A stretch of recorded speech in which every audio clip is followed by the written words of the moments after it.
नमस्कार दोस्तों, मैं हूं विशाल सिंह और परीक्षा एकेडमी के ऑनलाइन प्लेटफॉर्म पे आप सभी का स्वागत है। जैसा कि आप जानते हैं कि हम SSC, GD, MP police, railway में आने वाले एग्जाम जो आपके होंगे उसके लिए संभावित क्वेश्चन लेकर के आए हैं। इसमें कुछ क्वेश्चन जो हैं वो पीवाईक्यू मिक्स हैं, इसलिए इस पूरे वीडियो को आप ध्यान से देखिए। इससे पहले की भी हमने जो वीडियोस डाली हैं, इसी सीरीज को हम आगे बढ़ा रहे हैं। इसमें हम पहले क्वेश्चन लगवाते हैं, उसके बाद हम आंसर पे डिस्कशन करते हैं, पूरे ऑप्शन पे डिस्कशन करते हैं, इसलिए एक डिटेल आंसर बन जाता है जिससे आने वाले एग्जाम में आपको बहुत सारी हेल्प मिलने वाली है। तो पूरा वीडियो ध्यान से देखें। पहला क्वेश्चन है, भारतीय संविधान में कितने प्रकार के मौलिक अधिकार प्राप्त हैं? और ऑप्शन भी लिखा हुआ है 7, 4, 5, 6। तो ये तो आप जानते होंगे कि हमें जो मौलिक अधिकार, फंडामेंटल राइट्स मिले हैं वो कितने मिले हैं? हमें टोटल 6 राइट्स मिले हुए हैं। तो इसका सही उत्तर होगा 6। भाई 6 मौलिक अधिकार वर्तमान में हमें प्राप्त हैं। कौन कौन से हैं देख लेते हैं। तो 6 मौलिक अधिकार सीधे लिखे हुए हैं। पहला है समानता का अधिकार। समानता का अधिकार अनुच्छेद 14 से लेके 18 तक वर्णित है। इसके बाद आता है स्वतंत्रता का अधिकार, यह अनुच्छेद 19 से लेके 22 तक वर्णित है। इसके बाद आता है शोषण के विरुद्ध अधिकार, यह अनुच्छेद 23 और 24 में वर्णित है। इसके बाद है धार्मिक आधार पर स्वतंत्रता का अधिकार, यह अनुच्छेद 25 से 28 तक वर्णित है। संस्कृति और शिक्षा का अधिकार अनुच्छेद 29, 30 और संवैधानिक उपचारों का अधिकार अनुच्छेद 32 में वर्णित है। इस प्रकार से 6 मौलिक अधिकार हमें वर्तमान में प्राप्त है। लेकिन मूल संविधान की अगर बात की जाए कि मूल संविधान में हमें कितने मौलिक अधिकार प्राप्त है, तो मूल संविधान में हमें 7 मौलिक अधिकार प्राप्त थे। 7 में से एक हटा दिया गया। कौन सा हटा दिया गया ये तो आप जानते ही होंगे कि भाई 44वां संविधान संशोधन जब आया था, 44वां संविधान संशोधन संशोधन 1978 जो आया था, इसमें हमारा संपत्ति का अधिकार, जो हमारा मौलिक अधिकार हुआ करता था, इसे हटा दिया गया था। संपत्ति का अधिकार, इसे अनुच्छेद 31 और अनुच्छेद 1 के एफ से हटा करके इसे लेकर के गए थे अनुच्छेद 300 का में। अभी वर्तमान में ये अनुच्छेद 300 का के अंदर रखा गया है। इतना आपको याद रखना है। आगे बढ़ते हैं। फिर अगला क्वेश्चन आता है, निम्नलिखित में से कौन सा संवैधानिक पद भारत की संसद का एक हिस्सा है? ऑप्शन दिया हुआ है राष्ट्रपति, प्रधानमंत्री, मुख्यमंत्री और सांसद। तो इसका सही उत्तर होगा भाई राष्ट्रपति। जो लिखा है संसद का एक हिस्सा, तो भाई संसद का एक हिस्सा तो राष्ट्रपति होता है। आप अगर जानते होगे कि संसद किन किन चीजों से मिलकर बनी होती है, तो संसद 3 चीजों से मिलकर बनी होती है। पहला होता है राष्ट्रपति, और राष्ट्रपति के बाद एक होती है लोकसभा और एक होती है हमारी राज्यसभा। इन तीनों से मिलकर के बनती है पूरी की पूरी संसद। तो इसका सही उत्तर है राष्ट्रपति। आगे बढ़ते हैं। फिर लिखा हुआ है, स्माइलिंग बुद्धा के नाम से किसे जाना जाता है? और ऑप्शन भी लिखे हुए हैं भाई, बोध गया में बुद्ध की मूर्ति। फिर लिखा हुआ है भारत के पहले सफल परमाणु बम परीक्षण के लिए कोड नाम।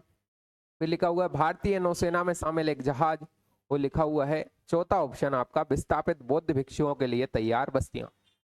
तो ये तो बहुत सरल क्वेश्चन है, अगर आपने सिर्फ थोड़ा भी पढ़ा हो तो। स्माइलिंग बुद्धा के नाम से हम जानते हैं बी वाला, भारत का पहला जो सफल परमाणु परीक्षण किया गया था, जो प्रधानमंत्री इंदिरा गांधी के समय किया गया था 1974 में, उसका नाम था स्माइलिंग बुद्धा। और ये पहला सफल परमाणु परीक्षण था, जिसकी घोषणा हमने नहीं की थी बस, लेकिन हमने सफल परमाणु परीक्षण कर लिया था, है ना। इसके बाद तो फिर दूसरा जो परमाणु पोखरण में हमने किया था, दूसरा जो 1999 में अटल बिहारी वाजपेयी के समय किया गया था, जिसमें 11 मई को हमने सफल परमाणु परीक्षण किया था। ये तो आप जानते ही होंगे।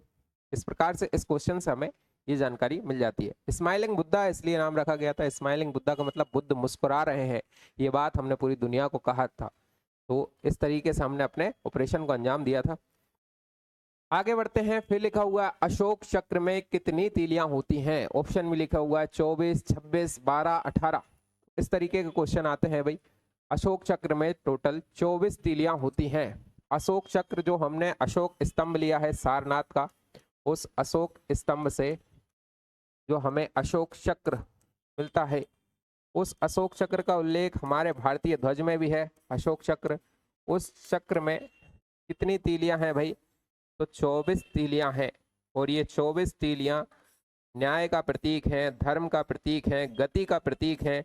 इस तरीके से इसे बताया गया है। गति का प्रतीक इस तरीके से कि भाई 24 घंटे 24 गति दर्शाते हैं और इसका सही उत्तर है 24 तीलियां। 24 घंटे के हिसाब से, यानी कि समय अनवरत है, वो चलता रहता है, वो कभी रुकता नहीं है। इस क्वेश्चन से इतनी जानकारी हमें मिल जाती है। आगे बढ़ते हैं। फिर लिखा हुआ है अगला क्वेश्चन, भारत में यरलुंग टीसंगपो नदी कहलाती है। ऑप्शन लिखा हुआ है गंगा, ब्रह्मपुत्र, यमुना और सरस्वती। तो इसका सही उत्तर है ब्रह्मपुत्र नदी। भाई ब्रह्मपुत्र नदी जो है वह तिब्बत के मानसरोवर झील से निकलती है और जहां पर इसे टी सांगपो के नाम से जाना जाता है। अब सांगपो नदी के नाम से इसे जाना जाता है, जिसमें टी जो है वो साइलेंट होता है और इस नदी की टोटल लेंथ जो है वो 2900 किलोमीटर है। इसे जैसे ही ये भारत में प्रवेश करती है तो इसे ब्रह्मपुत्र कहा जाता है असम में। असम के बाद ये नीचे जा करके बांग्लादेश में चली जाती है। बांग्लादेश में इसका नाम जमुना हो जाता है। इस प्रकार से इतनी जानकारी हमें इस क्वेश्चन से मिलती है। इसके अलावा आप जानते हैं गंगा भारत की सबसे लंबी नदी है। 2500 किलोमीटर 2525 किलोमीटर भारत में बहती है और गंगोत्री हिमालय से निकलती है उत्तराखंड में।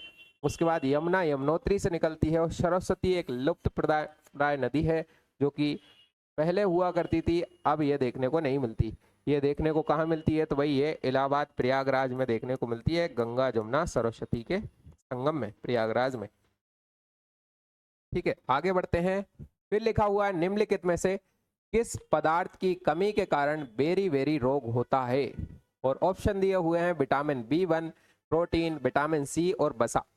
तो विटामिन B1 इसका सही उत्तर है। विटामिन B1 की कमी से हमें बेरी रोग होता है। और इसके अलावा जो ऑप्शन है इनमें प्रोटीन की कमी से हमें क्वासियोरकर रोग हो जाता है, क्वासियोरकर। ये भी आपको याद रखना है, ये भी पूछा गया क्वासियोरकर रोग। मरासमस हो जाता है, मरासमस प्रोटीन की कमी से, मरासमस। विटामिन सी की कमी से स्कर भी हो जाता है। बसा में घुलनशील विटामिन होते हैं बी और सी, बाकी सभी जल में घुलनशील होते हैं। इस तरीके से इतनी जानकारी हमें इस क्वेश्चन से मिल जाती है। इसके बाद लिखा हुआ है अखिल भारतीय मुस्लिम लीग की स्थापना कब हुई थी? और ऑप्शन दिया हुआ है 1902, 1906, 1911 और 1919। इसका सही उत्तर है 1906। अखिल भारतीय मुस्लिम लीग की स्थापना भाई 1906 में हुई थी। 30 दिसंबर 1906 इस डेट को अखिल भारतीय मुस्लिम लीग की स्थापना हुई थी। कहाँ हुई थी भाई? ढाका में हुई थी, ढाका। आगे चलकर यही मुस्लिम लीग पाकिस्तान बनाती है। पाकिस्तान का जो विभाजन हुआ था वो भी यही था। इस प्रकार से इस क्वेश्चन से हमें इतनी जानकारी मिल जाती है। मिलते हैं नेक्स्ट वीडियो में। धन्यवाद।